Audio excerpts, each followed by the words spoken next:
संगम का अर्थ है दो का मेल। संगम तो हर युग में होता है। सत्युग त्रेता का संगम होता है, त्रेता द्वापर का संगम होता है, द्वापर कलयुग का संगम होता है, फिर कलयुग और सतयुग का भी संगम होता है। ये 4 युगों का चक्कर तो फिरता रहता है। परंतु सुप्रीम सोल बाप जो आकर के हमको बताते हैं कि तुम जिस्म नहीं हो, देह नहीं हो, आत्मा हो, रूह हो, तो वो कब आते हैं? सतयुग में आने की उनको दरकार नहीं। सतयुग में तो है ही सत्य का युग, 16 कला संपूर्ण है। त्रेता में भी 14 कला संपूर्ण होते हैं। राम राज्य का कितना गायन है, सब सुखी होते हैं। त्रेता और द्वापर के संगम में भी आने की दरकार नहीं, क्योंकि वहां भी तो दुख की शुरुआत है। द्वापुर माने द्वैतवादी पुर, दो धर्म शुरू हो जाते, दो मत पंथ शुरू हो जाते, दो भाषाएं शुरू हो जाती हैं, हर बात में द्वैत पैदा हो जाता है, तो द्वापर कहा जाता है। तो जहां द्वैत होगा वहां झगड़ा होगा, या जहां एक होगा वहां झगड़ा होगा। द्वैत माने विविचार, अद्वैत माने अव्यभिचार। द्वैत होता है तो बाप भी दो हो जाते हैं। क्या धर्म पिता है?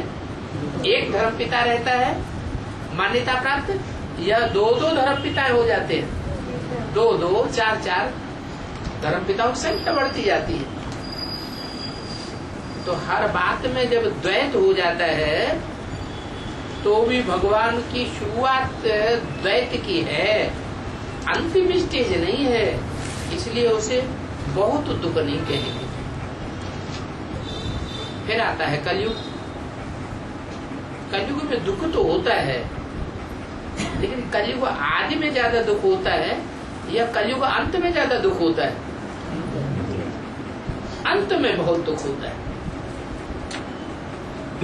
कलयुग अंत माने कलाहीन युग, कोई कला काया नहीं रहती। मनुष्यों में गुण जैसे रहते ही नहीं, अवगुण ही अवगुण भर जाते हैं। ये सबसे गिरा हुआ युग हो जाता है कलयुग के अंत में, तब भगवान बाप आते हैं। कलयुगी पुरानी दुनिया को बदल करके नई सतयुगी दुनिया बनाने आते हैं। तो सतयुग और कलयुग दोनों के संगम पर आते हैं, उसको कहा जाता है संगम युग। और संगम युग भी साधारण नहीं,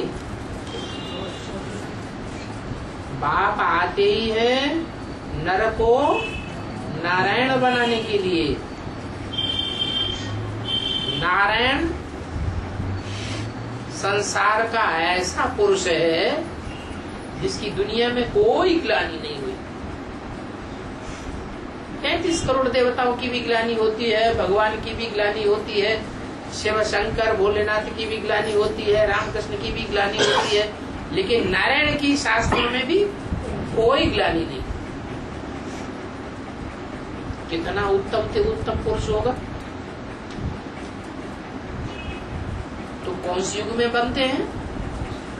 गीता में तो ज्ञान है कि भगवान आकर के नर को नारायण बनाते, लेकिन बनाते कब हैं? बनाते हैं कलयुग के अंत में आकर के,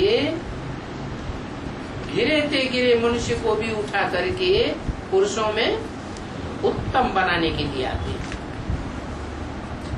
तो इस युग का नाम पड़ता है पुरुषोत्तम संगम युग।